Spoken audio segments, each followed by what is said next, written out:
They still have a room that was specifically designed for the Queen when she visited Keeneland Racecourse. And as Simon said, this race inaugurated in her honor almost to the day. And we renew the Queen Elizabeth II Challenge Cup at Keeneland Racecourse. With so much talk about getting to the Breeders' Cup and winning those races. In a spot like this for 3-year-old fillies on the turf, this is the moment they've been racing for all year long. This can make a career. The Queen Elizabeth II Challenge Cup live on TVG. Let's go up to Kurt Becker with the call. They're at the post. And they're off in the Queen Elizabeth II Challenge Cup presented by Lane's End. Speed Seeker and Sea Queen both have early speed. These two come to the front in the opening strides. Minaret gets tucked away neatly in the third position in the opening furlong behind that front pair. And here is Sea Queen from the outside. Has the lead by 3/4 of a length, moving under the line for the first time. Speed Seeker against the rail second. Here's Minaret forwardly placed in third. And then Crown Queen toward the outside in the fourth position, moving around Ball Dancing in fifth, Personal Diary in sixth, and Sista's Stroll seventh and last, 6 lengths off the lead midway on the first turn.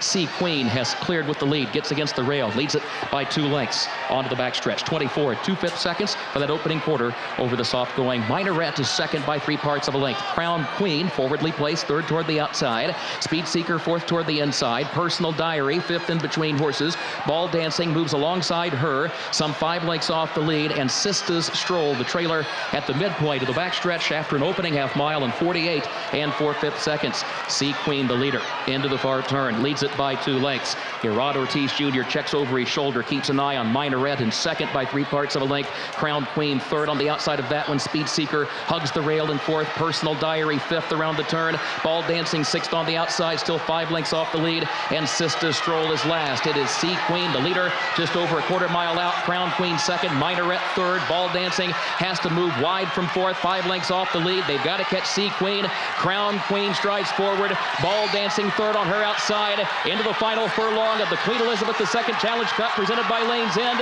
Crown Queen, the leader. Here's Ball Dancing on the outside. Sister Stroll and Personal Diary run late, but Crown Queen, the leader. Ball Dancing is second. Crown Queen, the $1 million baby, returns to Keeneland and wins the Grade 1 Queen Elizabeth II Challenge Cup presented by Lane's End with John Velasquez aboard. Crown Queen and the Sales Pavilion, not far from this racetrack, went through the Keeneland November sale of 2011 for $1.6 million and comes back and shows her class with her 4th win in a row and the biggest win of her career, the Queen Elizabeth II Challenge Cup. How'd she do it? She had a very impressive performance here. It makes her a very valuable commodity here, being a half to Royal Delta, a Grade 1 winner, Tom. And coming off the turn here, clear path, always traveling well, and she finished up nicely. Yeah, in a race where I thought many horses would finish strongly at the end, none better than Crown Queen. She really separated herself from the rest of the field. I think a dominant performance, Simon. Yeah, certainly. And Ball Dancing on the outside, I thought, put in a good performance. Just couldn't get by the 8 Crown Queen, who has really improved in the last 3 starts. She's put together 4 in a row now for trainer Bill Mott. You can see that she's wearing that breastplate, that strap that goes around the front of her chest. She's probably a very lightly made filly, stops the saddle going back, in stark contrast to Royal Delta, who is an absolute Amazon. That's what Donna was touching on before the race. Small, but it doesn't matter. She's got the talent. Very nice victory today in the QE2 from Crown Queen. And Johnny Velasquez, take us through the trip here on the soft ground. But it worked out perfect. She broke a little bit slow, which it was in my advantage. So getting to relax the first part of the race. And she was a little bit strong with me in Saratoga, so this was much better. Get her to relax the first part of the race, and then get her comfortable in the backstretch. Once she got a nice rhythm in the backstretch, just gonna let her do her own thing, and down the stretch, she put her a good fight. Yeah, really well. And Jersey Joe was rolling up on the outside. How confident were you that you'd be able to hold him off? Once she took the lead in the 316 pull, she started waiting. So, and then I kind of hit her left hand, and I moved my way out a little bit, so she could feel the other horse, and she put a really good fight out. I mean, I was confident then when she felt the other horse, she started running.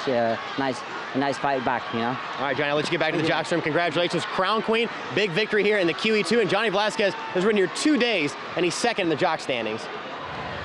Yeah, you're mentioning that, Simon. He's made his trips here well worth it. I think it's his last trip, yeah. I mean, he of course, they had that 5-win day opening weekend here, so he's really cashed in.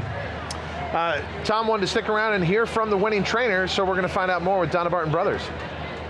two of the connections of the winners with the QE2 here at Keeneland today, and Billy Mott. I mean, what a great filly for you. You've trained her half-sister, you've trained her dam, you've trained her grandmother. What's it mean to you to win with a filly like that? Well, that makes it very special. I mean, it's really a nice opportunity when you can get to train the families, and I was very, gifted for Mr. Leone to give me Royal Delta and to turn this filly over to me, and he had a lot of faith in her, and he had a lot of faith in Royal Delta and this filly as well, and it's turned out very well. Obviously, it's not just a matter of getting good horses. I mean, Royal Delta was strictly dirt. This filly, you've kept her strictly on turf. Talk about that. Well, just different physical makeup. This filly's by a different sire, but made a little differently. She's a lighter made filly and more suited for the turf, has a stride that's better suited for the turf, but the good thing is it's worked out for both of them. Absolutely. Congratulations. Mr. Leone, it's obviously worked out well for you. You invested quite a bit of money in Royal Delta and this filly also, and you decided to put your faith in Billy Mott here. Talk to me about your investment. Well, it's more than investment. It's a pleasure of it, and the opportunity to get to know so many wonderful people. Billy, it's one of those people, and he's very special. And Royal Delta and Crown Queen are very special. Crown Queen is showing that in turf she's as special as Royal Delta was on dirt. So that it's wonderful. I mean, it's but like I said, it's more than investment. It's a realization of having these horses come back and give us all of the fans and my family a wonderful feeling and a wonderful time. And Mr. Leone, it's an investment in the family line. Are you looking forward to the fillies and colts that you're going to get out of Royal Delta also? Absolutely, absolutely. I said at the beginning that with Royal Delta, that she was, if anybody was looking for a filly with racing ability, you would buy her. If someone was looking for a filly with perfect conformation, you'd buy her. Yeah. And about pedigree, you would buy her. Well, I think her sister in different makeup doesn't fall right too far behind from that tree, too far out from that tree. So, yes, I am very much looking forward to the offsprings of those two fillies. All right, congratulations. Thank you. All right, guys, Mr. Leone, and yeah, if you can buy her, Royal Delta 8.5 million, Crown Queen 1.6 million, but definitely worth that investment today.